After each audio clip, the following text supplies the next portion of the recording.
So by now you've gotten a lot of practice prompting chatbots, and these are skills that you could take with you with any LLM or any chatbot you're going to use in the future. But did you know that you actually have the ability to make custom chatbots with custom instructions that can interact with you?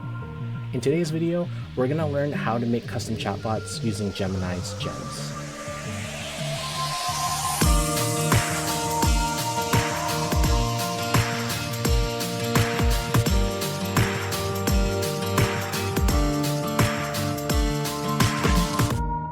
So when I first started using chatbots in my own work, it was really difficult to make a custom chatbot.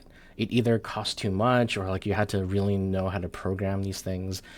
And so what I had to do is I had an entire text document that had all of the prompts that I would use on a daily basis, like paragraphs of text that would tell the chatbot who I wanted it to be and how I wanted it to behave. And I could just open up my text document, copy and paste it, add a little bit of text to that prompt, and then there you go, custom chatbot. And actually, I do think that that's still a good idea. I think if you find yourself using a prompt over and over again, it's just a good idea to save it as a Word document or as a Google document somewhere so that you don't lose it, so that you can easily recycle it in the future. But with the version of Gemini that we have today, we can actually make our own custom chatbots called gems. So Google's version of this is called gems. OpenAI versions of this are called GPTs, but these are basically custom chatbots. And so in order to understand this, we have to do a very, very quick review of the different levels of training that we saw for GPT. So the first step we have is actually pre-training, and this is when an engineer actually feeds a large amount of text into the chatbot to learn associations. But right above that, we have this level called fine-tuning, and specifically there's something called instruction tuning.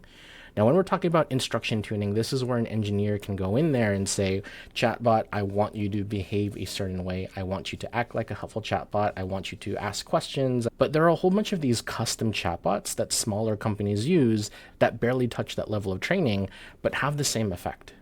And the easiest thing that you can do, if you're not going to go in there and actually change the training or edit the training of the model, is you can just inject a little bit of text before the user's text that is completely hidden to the user.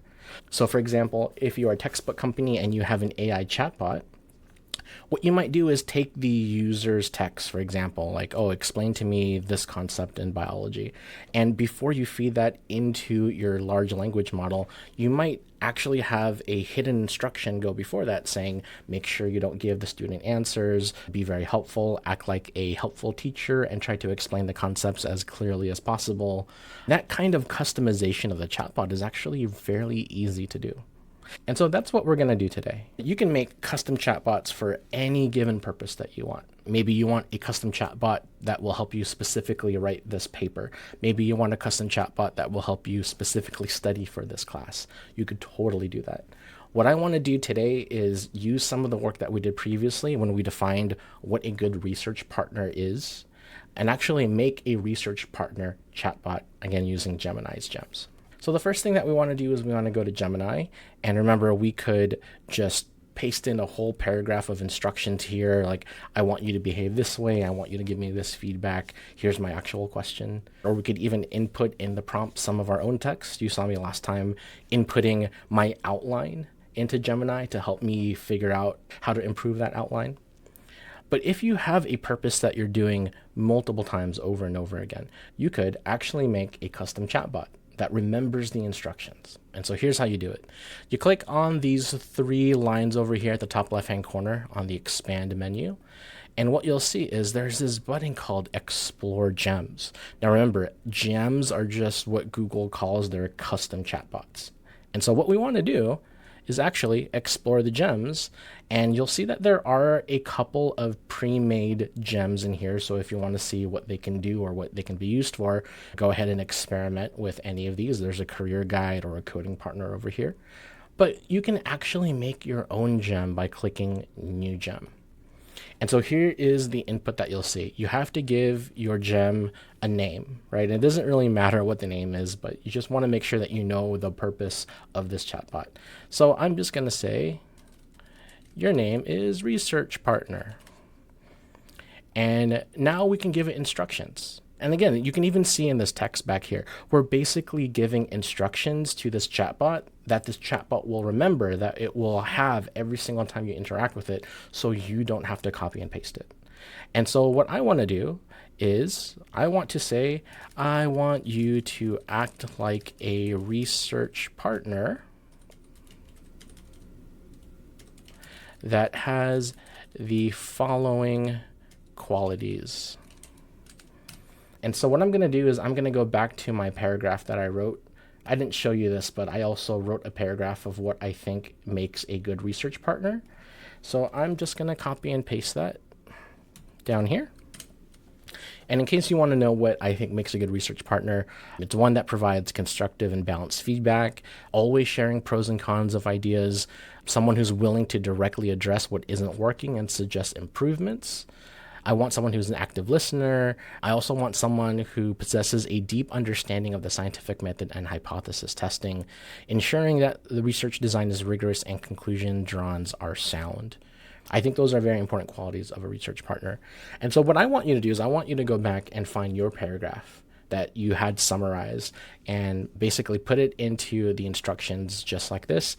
If you maybe have changed a little bit of what you think a good research partner is, or if you have a better understanding of how these chatbots work, go ahead and make any adjustments that you want. Like, for example, in a chatbot, I want to make sure that this chatbot is pretty informal with me. I wouldn't want to basically talk with a textbook all day. So I would like the partner to be smart, but also chat informally with me. Put any extra instructions that you think are important. And what I think is really cool about this is there's a button right here where you can actually use Gemini to turn what you wrote into a prompt. This is a thing that advanced users of AI use all the time. They use AI to better their instructions and translate what they want so that the computer better understands how they want it to behave. Once you are pretty happy with your paragraph, you can click use Gemini to give me a set of instructions. And what you'll see is it actually breaks apart all of your instructions into a way that is best inputted into the large language model. So for example, here you can see there are a bunch of purpose and goals. You can see that there's behaviors and rules, right? So when you're giving feedback, make sure that you critique something. Give me its pros, give me its cons. Make sure that you're listening to the explanations without interruption. Like, all of this is great. Let's check out overall tone. Smart and knowledgeable. Nice. Respectful and trustworthy. Informal and friendly. All that's great. And if you really want to, go ahead and make any edits that you want. If you don't think that this is an important bullet point, I do. But if you don't think it's important, you don't have to keep it in there. Okay, once you're happy with this, before you hit save, you can actually test out how this research partner would act. And so maybe instead of providing Gemini an outline, maybe I actually want to use it as a brainstorming partner in this case. So let's ask this research partner. Let's say I want to write a research paper that investigates the relationship between dynamics and puncture in biological systems. Can you help me brainstorm and come up with a plan to write this paper? So again, we're just testing it out. We're just trying to see, are these instructions that we've just generated on the left, are they going to produce a chatbot that acts like a research partner the way that we want? So we'll hit submit. We'll see what this Gemini gem says. So the first thing that this chatbot is doing is it's asking me, like, what do you mean when you say dynamics? Like, are you thinking about movement, flexibility, deformation, all that stuff? When I talk about dynamics, I'm most interested in the rate of velocity of these puncturing tools. Okay, so now my gem, my research partner, understands what I mean by dynamics. Let's start by breaking down some initial thoughts, right? So here are some pros about this. Here are also some cons, which is exactly what I want. And now here are some suggestions for narrowing this down, right? Like maybe I should choose 1 to 3 specific types of biological tissues or model systems. Cool. Define puncturing tool. Or maybe be very specific about the outcome metrics. And the thing about this is this chatbot is just throwing out a bunch of stuff. I don't have to respond to everything that it's sending out to me. If I want to focus on, oh, maybe I should do this, or I should narrow down the biological systems to 1 to 3 specific examples, start there. Just start there. Let's say the systems I'm interested in are things like the stinging of bees or the spines of a porcupine. Are there other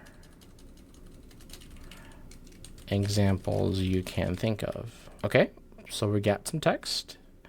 Here are some other biological puncturing systems, right? The mosquito. I just got bit by a mosquito this morning. How does the mosquito puncture our skin? Something I didn't think about, but something I can go ahead and research. What else? Snake fangs. Definitely snake fangs. I think that's interesting. That is information that I can take to go do some research to say, has anybody studied this and what have they found?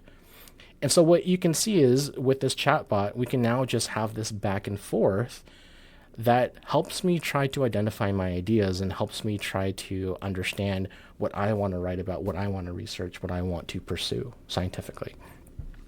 Here's another thing that you could do, which this is new to me. There's a knowledge section down here that didn't exist 4 or 5 months ago, to my knowledge.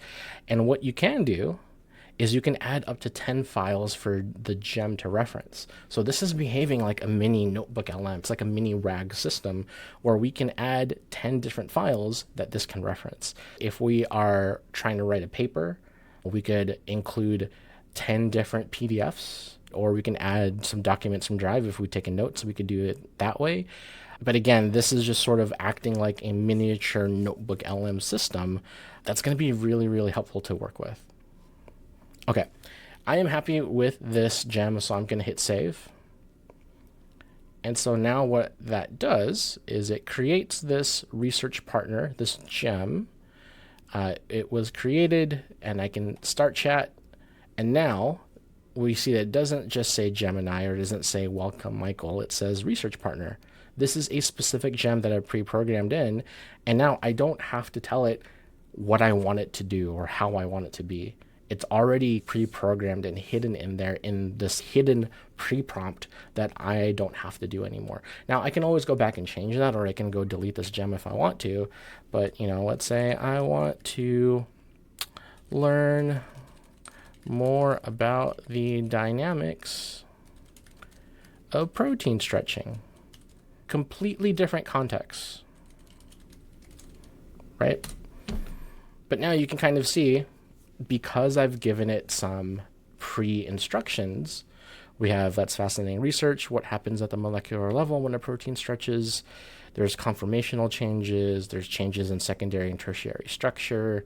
So we can start to see we've built this sort of generalized but also slightly specialized chatbot that we can use in many different contexts. And of course, if I wanted to actually write a paper on the dynamics of protein stretching, I might make a similar related gem that has access to a few specific papers that will help me write this. You'll also notice that what this did is it added this gem under my list of gems here. So you could switch between multiple gems however you want. If you have one for helping you with general research, if you have one helping you with a specific writing project, if you have one helping you study for a particular class, those different gems are basically going to live here, and you can interact with these different chatbots with these slightly different personas and different sets of instructions in the future, however you want. So that's all I have for you for today's video.